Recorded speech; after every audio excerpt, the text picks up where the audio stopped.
மகாதேவ்.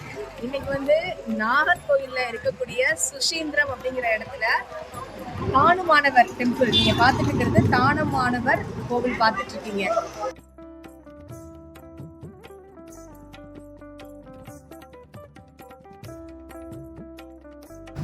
சுசீந்திரம்ல இருக்கக்கூடிய தானுமானவர் ஆலயத்துக்கு வந்திருக்கோம்.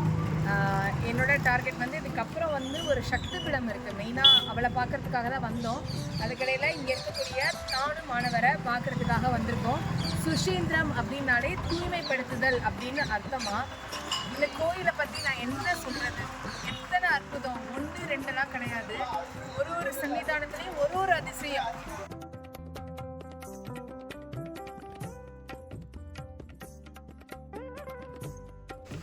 ஜெய் ஸ்ரீராம், ஹர் ஹர் மகாதேவ். நான் இப்போ எங்கே இருக்கேன் அப்படின்னா சுஷீந்திரம், நாகர்கோயிலில் இருக்கக்கூடிய சுஷீந்திரம் அப்படிங்கிற இடத்துல இருக்கேன். இதுக்கு முன்னாடி தானுமானவர் அப்படிங்கிற சிவன் ஆலயத்தை, பிரம்மா விஷ்ணு மகேஸ்வர் அப்படின்னு 3 பேரும் இருக்கக்கூடிய ஆலயத்தில் தரிசனம் பண்ணிட்டு அங்கெல்லாம் ஒரே சத்தமாக இருந்தது. பக்கத்திலேயே சக்தி பீடம், 51 சக்தி பீடத்துல முன் உதித்த நங்கை அப்படிங்கிற ஆலயத்துல இப்போ உட்கார்ந்துருக்கேன். நம்ம ஜெயந்தி சக்தி பீடம் போயிருந்தப்ப மேகாலயால ஒரு ரிமோட் வில்லேஜ்ல அப்படிதான் ஒரு சக்தி பீடம் யாருமே இல்லாத மாதிரி இருந்தது. இப்ப நம்ம நாகர்கோயில்ல மெயின் சிட்டில ஒரு சக்தி பீடம், 51 சக்தி பீடத்துல முன் உதித்த நங்கை அப்படின்ற ஆலயத்துல இருக்கும். அம்பாளுடைய பல் வரிசைகள் இங்க விழுந்திருக்கு அப்படின்னு சொல்லப்படுது. முதல்ல நம்ம தானுமானவர் கோவிலுக்கு போயிட்டு வந்தோம். தானுமானவர் அந்த ஆலயத்தை பத்தி ஒரு வார்த்தைகளாலலாம் வர்ணிக்க முடியாது. பொதுவாகவே நம்மளுடைய சவுத் இந்தியன் கோவில் எல்லாமே இந்த கட்டடக்கலைக்கு பேர் போன ஒரு ஆலயங்கள் தான் நம்ம இங்க சவுத் இந்தியால இருக்கக்கூடிய ஆலயங்கள் எல்லாம். அதுவும் இங்க இந்த நாகர்கோயில்ல அந்த தானுமானவர் கோவில் பாதி கேரளா ஸ்டைலும் பாதி சவுத் இந்தியன் ஸ்டைலும் மிக்ஸ் ஆகி ஒரு ரம்மியமான ஒரு சூழல்ல 5 ஏக்கர் பரப்பளவுல அந்த கோயில் கட்டப்பட்டு அவ்வளவு ஒரு ரம்மியமான ஒரு கோவிலா இருக்கு. அங்க உள்ள கட்டடக்கலையை பத்தி சொல்லணும் அப்படின்னா மியூசிக்கல் பில்லர் அந்த கோவில்ல இருக்கு. மியூசிக்கல் பில்லர்னா சாரி கமா பா அப்படின்னு நம்ம தமிழ் ஸ்வரங்களுடைய மியூசிக்கல் பில்லர் ஒரு பக்கமும், கேரளாவுடைய இன்ஸ்ட்ருமெண்ட்ஸ் அது சம்பந்தப்பட்ட கேரளா இன்ஸ்ட்ருமெண்ட் சம்பந்தப்பட்ட ஒரு பில்லர் ஒரு பக்கமும், இப்படி 2 பில்லரும் ஒரு பக்கமும் இருந்து ஒரு சவுண்ட் ஒரு பில்லர்ல கேக்குது. அந்த பில்லர் அப்படி கட்டி பிடிச்சு அந்த சத்தத்தை கேட்கும் போது அப்படியே உடம்புக்குள்ள ஒரு வைப்ரேஷன் வருது பாருங்க. இதெல்லாம் நீங்களும் அனுபவிக்கணும். அது மட்டும் இல்லாம ஒரு பில்லரை போய் இப்படி தட்டுறாங்க. கண்ணாடியை தட்டினா நம்மளுக்கு என்ன சத்தம் கேட்குமோ அதே மாதிரியான சத்தம் கேக்குது. இதெல்லாம் எத்தனை விதமான அதிசயம். இந்த அதிசயத்தை தான் நம்ம இந்த மாதிரியான பழமை வாய்ந்த ஆலயங்களுக்கு வரும்போதுதான் இந்த மாதிரி விஷயங்கள் எல்லாம் பார்க்க முடியும். இந்த கோயில்ல நான் புரிஞ்சுக்கிட்ட விஷயம் என்ன அப்படின்னா, சிவனா இருக்கட்டும், பிரம்மாவா இருக்கட்டும், விஷ்ணுவா இருக்கட்டும், அம்பாளா இருக்கட்டும், விநாயகரா இருக்கட்டும், யாரா இருக்கட்டும், எல்லாமே சேர்ந்தது ஒரு சக்தி தான், எல்லாம் ஒரே ஸ்வரூபம் தான் அப்படிங்கிறத உணர்த்தக்கூடியதா தான் அங்க இருக்கக்கூடிய அத்தனை சுவாமிகளுடைய சன்னிதானமும் அமைய பெற்றிருக்கு. இங்க மற்ற ஆலயங்கள்ல எல்லாம் பாத்தீங்கன்னா உள்ள நுழைஞ்சோடனே விநாயகர் தான் முதல்ல இருப்பாங்க. ஆனா இங்க முதல்ல தட்சிணாமூர்த்தி குரு பகவான் தான் முதல்ல இருக்காரு.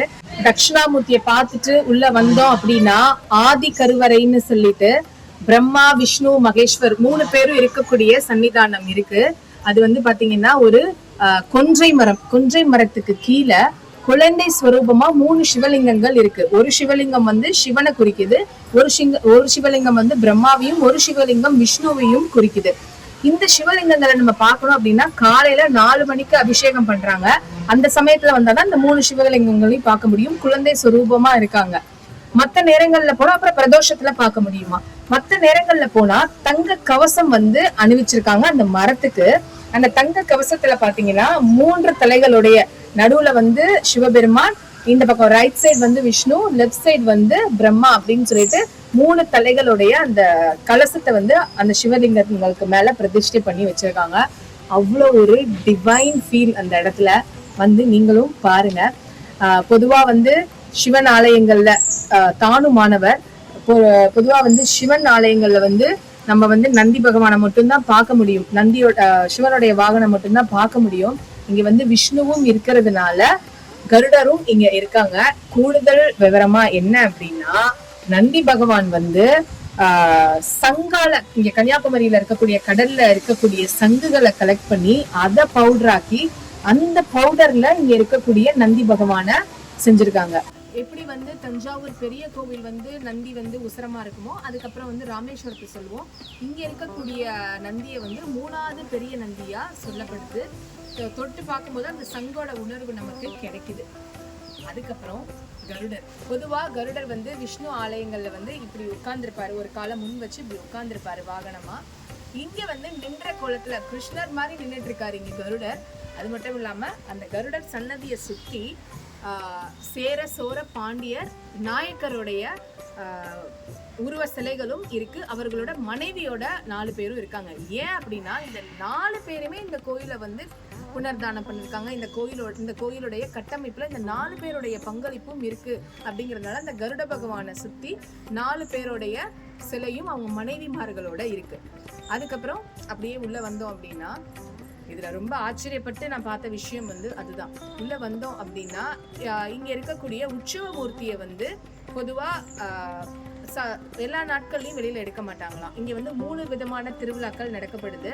சித்திரை மாதம் வந்து பெருமாளுக்கும், மார்கழி மாதம் ஆருத்ரா அந்த சமயத்துல வந்து சிவனுக்கும், அது இல்லாம ஆவணி மாதம் வந்து பொதுவான திருவிழாவும் இந்த கோவில்ல நடக்கப்படுது. 3 தேர்கள் வந்து இந்த கோவில்ல இருக்கு. 3 தேர், அம்பாளுக்கு தனி தேர், சிவனுக்கு தனி தேர், விநாயகருக்கு தனி தேர் அப்படின்னு இருக்கு. இந்த திருவிழா காலங்கள்ல மட்டும்தான் உற்சவ மூர்த்தியை வெளியில கொண்டு வராங்க. நவகிரக மண்டபம்னு சொல்லி ஒரு இடம் இருக்கு. அந்த மண்டபத்துல கொண்டு வந்து இந்த உற்சவ மூர்த்திகளை வந்து வச்சிடுறாங்க. பொதுவா எல்லா சிவன் ஆலயங்கள்லயுமே வந்து நவகிரகங்கள் வந்து நம்மளுக்கு வந்து இப்படி கீழே இருப்பாங்க, நம்ம சுத்தி வந்து நவகிரகங்களை வழிபாடு பண்ணிட்டு போவோம். இங்க வந்து இந்த நவகிரக மண்டபத்துல உற்சவ மூர்த்திகள் வந்து உட்கார்றதுனால நவகிரகங்கள் வந்து மேல இருக்காங்க. மேல வந்து நவகிரகங்கள் பிளஸ் அந்த ராசிகளோட இருக்காங்க. ரொம்ப ரொம்ப அழகா இருந்தது. அப்படியே அந்த நவகிரக மண்டபத்துல பின்னாடி போனோம்னா விநாயகர் வந்து விநாயகருடைய ரூபத்திலேயே வந்து சிவன், பக்கத்திலே பார்வதி, அப்புறம் வந்து இந்த பக்கம் ரைட் சைட்ல வந்து விநாயகருக்கு வந்து திரிசூலமும் சங்கு சக்கரமும் பொறிச்சு அதுல வந்து கலசத்தை வந்து ஃபிக்ஸ் பண்ணி வச்சிருக்காங்க. ரொம்ப அதை தான் சொன்னேன்ல, எல்லாமே ஒரே சொரூபம் தான் அப்படின்னு இந்த விநாயகரை பார்த்தாலே நம்மளால புரிஞ்சுக்க முடியும். ஃபர்ஸ்ட் இருக்கக்கூடிய பிரம்மா விஷ்ணு மகேஸ்வரரை பார்க்கும்போதும் புரிஞ்சுக்க முடியும். இப்படி அந்த மாதிரி அந்த 41 நாள் வந்து உற்சவ மூர்த்திகளை கொண்டு வந்து அந்த நவகிரக மண்டபங்கள்ல வச்சு பூஜை பண்றாங்க. அது ரொம்ப விமர்சையா இங்க வந்து கொண்டாடப்படுமா இந்த தானுமானவர் கோவில்ல.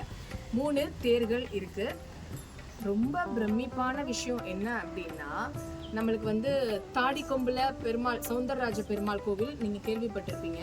பொதுவா பெருமாள் கோவில்கள்ல வந்து பைரவரை பார்க்க முடியாது. ஆனா திண்டுக்கல்ல இருக்கக்கூடிய சௌந்தரராஜ பெருமாள்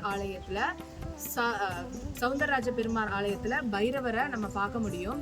அதே மாதிரி இங்க இருக்கக்கூடிய சிவன் கோவில்ல ஆஞ்சநேயர் 18 அடி உயரத்துல ஆஞ்சநேயர் வந்து உள்ள இருக்காரு. அது வந்து மேலும் கூடுதல் தகவலா இந்த ஆலயத்துல சொல்லப்படுது. இங்க இருக்கக்கூடிய எல்லா சன்னிதானங்களும், சிவனா இருக்கட்டும், விஷ்ணுவா இருக்கட்டும், ஆஞ்சநேயரா இருக்கட்டும், எல்லா ஆலயத்திலுமே ஒரே விஷயம் சொல்றாங்க, நீங்க கேட்ட வரங்களா அள்ளி கொடுக்கக்கூடிய தெய்வங்கள் அப்படின்னு சொல்றாங்க. எல்லா சாமிக்கிட்டையும் நின்று மனப்பூர்வமா பரிபூர்ணமா பிரார்த்தனை பண்ணிட்டு வந்திருக்கோம். இது எல்லாத்தையும் இந்த கோயிலை வந்து முழுசா அனுபவிச்சுட்டு வந்தோம். உள்ள மொபைல் கிடையாதுங்கிறதுனால முழுசா அனுபவிச்சுட்டு அப்படியே இந்த தகவலை உங்களுக்கு கொடுக்குறோம். நீங்க இங்க வந்தீங்கன்னா இதெல்லாம் கவனிச்சு பார்த்துட்டு போங்க அப்படிங்கிறதுக்கு தான் இந்த தகவல். இது எல்லாத்தையும் விட எனக்கு ரொம்ப மனசுக்கு பிடிச்ச ஒரு விஷயம் இந்த ஆலயத்துல என்ன இருந்தது அப்படின்னா, முருகன் சன்னிதானம் இருக்கும். முருகன் சன்னிதானத்துக்கு முன்னாடி ஒரு தூணு, அந்த தூண்ல ஒரு உருவம், அந்த உருவம் வந்து யாருன்னு தெரியல, ஒரு உருவம். அந்த உருவத்துடைய காதுல 2 காதுலயும் ஓட்ட, இந்த காதுல நீங்க என்ன பொருள் விடுறீங்களோ அது இந்த காதுல எடுக்க முடியுது. அந்த சிலையோட தாற்பயம் என்ன, இந்த காதுல நீங்க என்ன பொருள் விட்டாலும் இந்த காதுல எடுக்க முடியுது. அந்த சிலையோட தாற்பயம் என்ன அப்படின்னா, இந்த கோயிலுக்கு வந்தீங்க அப்படின்னா நல்ல விஷயங்களை மட்டும், இந்த கோயில் நம்மளுக்கு உணர்த்தக்கூடிய விஷயம் என்ன அப்படின்னா, நம்மளை சுற்றி நடக்கக்கூடிய நல்ல விஷயங்களை மட்டும் எடுத்துக்கோங்க, மித்த விஷயங்கள் எல்லாத்தையுமே இந்த காதில் வாங்கி இந்த காதில் விடுங்க அப்படிங்கிறத உணர்த்தக்கூடியதாக தான் அந்த சிலை வந்து அமைஞ்சிருந்தது. அதான் அதோடைய தாற்பயம். இத்தனை விஷயங்கள் அந்த ஆலயங்களில் பார்த்தாலும் இந்த சிலையில் இருக்கக்கூடிய அந்த தாற்பயம் மனசை ரொம்ப ஈர்த்துச்சு. நீங்களும் வாங்க, வந்து இந்த மாதிரியான நம்ம ஹெரிட்டேஜ் சம்மந்தப்பட்ட விஷயங்கள் எல்லாம் பார்த்து அனுபவிங்க.